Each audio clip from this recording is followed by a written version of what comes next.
El poder de la ficción ha sido, desde los albores de la historia humana, uno de los más poderosos e influyentes. Desde la idea del miedo a la noche generada por las ficciones de la imaginación, pasando por los cultos a las incontables deidades, hasta llegar a nuestros tiempos con las grandes representantes culturales que serían las películas, habiéndole quitado el monopolio a los cada vez más ausentes libros, todas las ficciones tienen algo en común: su relación con la realidad. En esta ocasión trataremos una película crepuscular que cerraría un legado extenso como lo fue el del género del western y a su vez exorcizaría una de las grandes taras por las que terminó siendo desplazado de las carteleras: su idealización de las leyendas. Por eso hoy analizamos Unforgiven y la caída del mito. Para adentrarnos en esta obra, pondremos el foco en los tres grandes pilares que la sustentan: la caída del mito del héroe, representada por el sheriff Little Bill; la caída del mito del bandido, representada por el grupo de William Munny; y la caída del mito de la ficción en sí misma, representada en el personaje más representativo simbólicamente de la obra, W.W. Bossan. Empezamos la película con una prostituta a la que le cortan la cara debido a que se rió por el cuestionable desempeño de un vaquero en los quehaceres típicos de un burdel. Los hombres son atrapados por las autoridades encabezadas por el sheriff Bill y terminan pagando una pena que conlleva el regalo de unos corceles al dueño del establecimiento. Sin embargo, las prostitutas no están conformes, por lo que durante varias semanas dicen a todos los vaqueros a los que les brindan su compañía que han puesto una recompensa de $1000 para quienes maten a los dos hombres. A partir de estos antecedentes comienzan las dos historias que terminarán confluyendo en una exaltación del mito y de su caída, pocas veces vistas en el cine. Hablemos pues de forma separada de ambas hasta que confluyan. Comenzaremos con la historia de la caída del mito heroico, el mito del sheriff invencible que se enfrenta a los malvados bandidos. Para empezar, la placa del sheriff la ostenta un hombre llamado Little Bill, el cual en su pasado fue un bandido, y de los más deplorables, como se nos explicará durante la película. Debido a lo que las prostitutas han ido pregonando, Bill se espera la llegada de algún cazarrecompensas, lo cual no se hace esperar. Para ello se nos presenta a Bob el Inglés, un personaje que viaja acompañado de su cronista, W.W. Bossan. El personaje de Bob encarna a la perfección ese ideal del mito creado en las películas western, un señor mayor cuya leyenda hace gran parte de su trabajo, el de intimidar. Como era de esperar, Bob demuestra su pericia con las armas en el tren tras intimidar a los viajeros. Este personaje tiene una de las conversaciones más representantes de la idealización de un mito, pues en el tren primero se habla de que una persona ha disparado al presidente de los Estados Unidos. Sin embargo, cuando ya se encuentra en el pueblo, tiene un monólogo sobre que no se podría disparar a una reina. Comenta que la mano temblaría por la entidad de divinidad que rodea las figuras reales, mientras que cualquiera podría ser presidente, y que por tanto, como cualquier persona podría alcanzar ese puesto, cualquiera podría intentar matarle. La divinidad de las figuras a partir de una mitología es un tema capital para esta cinta. No por nada Bob el Inglés lleva a su lado al escritor Bossan, quien noveliza su vida, como si de un trovador particular se tratara. Bossan es el personaje perfecto para encarnar esa condición de testigo que ve caer a los mitos, pues de alguna manera, de forma casi inocente, es por su pluma que se alzan. Esto se ve a la perfección cuando Bob sale del establecimiento y es recibido por Bill, quien le propina una paliza para ir directo al calabozo. Esta paliza ejemplifica de forma maravillosa cómo el mito del personaje infalible solo se trata de una persona y de nada más. No hay reyes que no mueran con una hoja bien afilada, como demostró la Revolución Francesa. Pero antes de proseguir con la maravillosa escena en el calabozo, hablemos de Bill. El sheriff es presentado en la película como un hombre impasible con la ley, no especialmente justo con los estándares actuales, pero el idóneo para los de entonces, pues digamos que había poco baile y risas en el lejano oeste, sino más bien polvo, alcohol y mucho espacio donde construir y enterrar lo que fuera que muriese. Bill obtiene desde el principio un salvoconducto moral, pues solo un temible criminal puede detener a los demás criminales, por lo que es mostrado como un mal necesario, pero que está por tanto controlado por la ley, pese a que sea él quien la imponga. Little Bill logra con esta presentación que se plantee la caída del mito del hombre de ley, incorrupto, impasible ante el mal, siempre cortés y dispuesto a sacrificarse por el bien común. Sin embargo, tras la paliza a Bob, el sheriff lo encierra en su calabozo y tiene una conversación con Bosan, quien ocupa otra celda. Bill lee la novela que está escribiendo Bosan sobre Bob y se sorprende por lo que lee. Bosan, casi ofendido, dice que él ha puesto algo de lírica en los sucesos, pero que son todos fidedignos. Y Bill difiere. Little Bill le cuenta la verdadera historia que Bob había adornado, destruyendo el mito que el propio Bosan había generado con la historia de Bob. Sin embargo, no todo se destruye. Pues sí, Bob y él eran unos borrachos y poco o nada tenían que ver con esos personajes que disparaban al ojo de un halcón en pleno vuelo. No obstante, sí que eran unos asesinos. Y como dice el propio Bill, no cualquiera aguanta el tipo cuando le están disparando.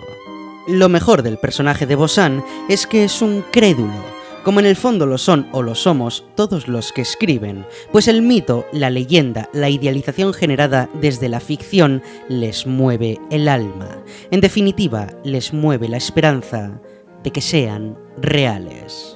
Por tanto, Bosan pasará de ser el biógrafo de Bob para ser el de Bill. La figura divina de Bob desaparece y es expulsado del pueblo, atado, con las armas destrozadas e insultado. No ha muerto, sin embargo, sí toda la parte que le hacía ser intocable. Ha muerto simbólicamente. El trono de esta figura sobrehumana la toma entonces Bill, quien narra sus historias a Bosan, evidenciándose como la siguiente divinidad a caer, pues de nuevo Bosan vuelve a tener esperanzas, vuelve a idealizar a un personaje esperando que al fin este sea el definitivo, que este sea esa figura intocable que tanto desea, como lo hace el público. Entremos ahora con la historia de William Munny, el protagonista de la película. Munny fue un antiguo bandido quien se reformó tras conocer a su mujer, y con la muerte de esta, el hombre sobrevive en una ruinosa granja que apenas puede cuidar junto a sus 2 hijos. Entonces llega un joven que viene a pedirle que se una a él para cobrar la recompensa de las prostitutas, ya que su tío le había dicho que era el cabrón más frío y sanguinario que nunca había visto. Pero Munny ha cambiado, o eso dice, y el joven le dice que si cambia de idea ya sabe qué camino tomar para seguirle. Munny visita a su compañero de fatigas de antaño, Ned. Le explica la situación, los cortes en la cara y el cuerpo de las prostitutas, su granja ruinosa y la recompensa. Ned no lo ve claro, pues si ya entonces le parecía algo difícil y arriesgado, ahora que eran prácticamente ancianos se lo parecía mucho más. Ned acaba accediendo a ir y alcanzan al joven. En esta introducción, hasta pasar al segundo acto, la caída de los mitos es constante. Clint Eastwood es uno de los grandes exponentes del western, y por tanto es el agente perfecto para encarnar este cierre crepuscular de un género que renquea. William Munny es un personaje que encierra dentro de sí la dualidad de la caída del mito, pues él ha creado el artificio de que es un buen hombre desde que conoció a su mujer, y lucha por mantenerlo repitiéndoselo a sí mismo en varias ocasiones durante la película, pese a que sea una mentira, como demuestra el final de la cinta. A su vez, simboliza la caída del mito del bandido sanguinario sin piedad, pues es el gran referente en la película de esa vida delictiva.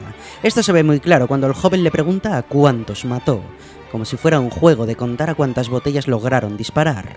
Y Munny se pasa toda la película intentando no hablar del tema, recordando momentos traumáticos en los que el alcohol era el gran desencadenante, haciendo que Munny ni tan siquiera se acuerde de sus hazañas, y haciendo que aquella criminalidad no sea atractiva, sino traumática.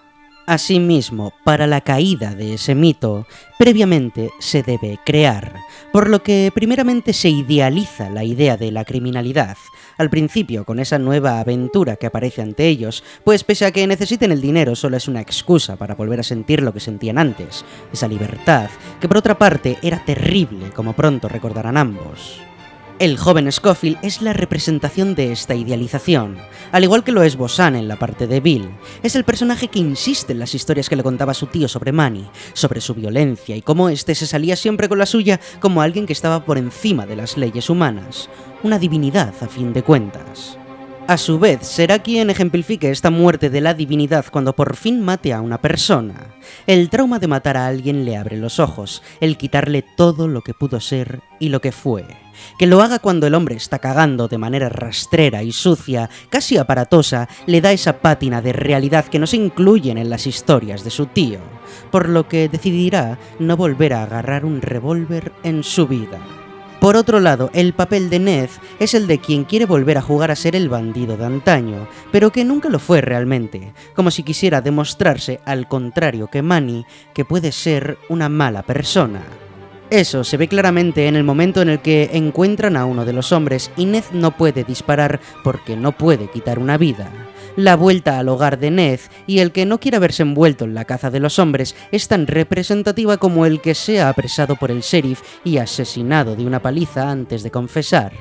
Y aquí es donde se cruzan los dos caminos, pues el sheriff Bill atrapa a Ned cuando volvía a su hogar. Ned era inocente, pues no había matado a nadie, lo hizo Manny con el rifle del propio Ned. El que el inocente sea el asesinado por el sheriff insiste en la idea de desmitificar esa figura de la ley incorrupta que nos equivoca. El caso es que Manny mató a uno de los hombres y el joven Scofield al otro, y en cada muerte hay un rechazo de la idealización de la muerte. Así pues, están dispuestos a cobrar la recompensa de las prostitutas, pero la misma que les entrega el dinero les dice que Ned murió. Esto hace que Manny, quien había dejado de beber, agarre la botella, y por cada frase que decía la mujer, diera un trago. De esta manera, Manny encuentra la excusa final para que caiga esa máscara que llevaba tanto tiempo puesta de hombre ético. Así pues, entra al pueblo, como un ángel de la muerte y se enfrenta a todo el bar, en el que se estaban preparando para ir a buscarlo entre risas. Pero al llegar, se hace el silencio. Esta escena final simboliza a la perfección tanto la instalación de los mitos como la caída de los mismos. Manny se enfrenta a Bill, con la atenta mirada de Bozan, el creador de las leyendas. El enfrentamiento es épico. Bill le recrimina haber matado al dueño del local pues estaba desarmado, alzándose como un representante de la moral, como esa divinidad intocable, y le pregunta si él es Manny, el bandido rastrero que mató a niños y mujeres inocentes, afianzando su papel de sheriff intachable.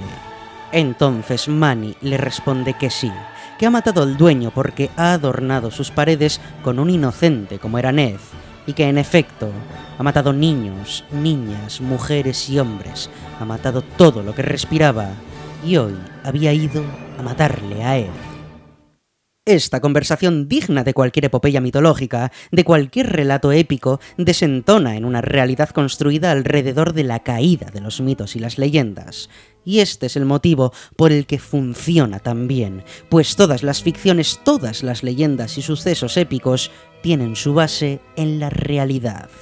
Pero si por algo esta escena es una grandiosidad, es porque en el mismo instante en el que se instaura esa divinidad de los personajes, ese estado por encima de lo humano, la película lo destruye, haciendo que la escopeta se encasquille. De la misma se nos saca de esa fantasía que el presente Bozan tomará para sus futuros libros a la realidad, una sucia, torpe y nada heroica, en la que el conflicto se resuelve con poca épica y mucha confusión, pese a que esté narrado de forma perfecta para que se intuya dicha confusión pero que el espectador no la sufra en exceso. Toda la escena termina con la caída final de los dos mitos. La del bandido con la aparición de Bozan, quien le pregunta a Manny si mató primero a Bill, pues el propio Bill le había dicho que un buen tirador siempre disparaba primero al mejor de los enemigos, y entonces los demás se acobardaban. Y Manny le responde simplemente que no, que ha tenido suerte, y que siempre había tenido suerte en lo que a matar se refiere. Por otra parte, la caída del mito del sheriff se da cuando este, el adalid de la moral, intenta matar desde el suelo a Manny, pero falla, y como despedida el hombre le dice que le verá en el infierno, pues sabe a la perfección que el mito del sheriff incorrupto e imbuido en la moral es solo un mito que acaba de caer. Para terminar la película, de nuevo se nos vuelve a mostrar esa dualidad del mito y la realidad, con un William Manny que sale del local encarnando en sí el papel del héroe que se ha enfrentado al mal y el del villano que lo ha generado, gritando a quienes se esconden en los callejones y alejándose como una figura divina a la que los hombres ordinarios no pueden enfrentarse. Para acto seguido mostrarnos una escena en la que Manny vuelve a la realidad, en la que sigue siendo pobre al cargo de su granja, pero curiosamente la última frase que viene en un cartel final nos dice que la madre de su mujer fallecida nunca encontró ningún indicio de por qué su hija se había casado con un conocido ladrón y un asesino, y con una notoria disposición viciosa e inmoderada. Lo importante de esta frase y lo que cierra esta película es la palabra notoria, que significaría que es conocido por la mayoría de las personas y que es en efecto, junto con todo lo que acabamos de ver, una forma de decir que todo William Munny, en términos de simbolismo, no es más que una leyenda conocida, simplemente un mito. Y así terminamos nuestro análisis de Unforgiven, la cual sirve como cierre de una idealización en términos generales. Cierra la idealización de la época del Viejo Oeste, la idealización de un tiempo en el que el western era el gran generador de riqueza y prestigio en el cine, la idealización de un género, de unos arquetipos de héroe y bandido que han llegado hasta día de hoy y que nos sobrevivirán. Pero sobre todo nos enseña que toda esa idealización no es más que realidad adornada, pero realidad a fin de cuentas, dejándonos claro que los mitos no solo son reales, sino que estamos rodeados de aquello que les dio vida. Estamos rodeados de nosotros mismos.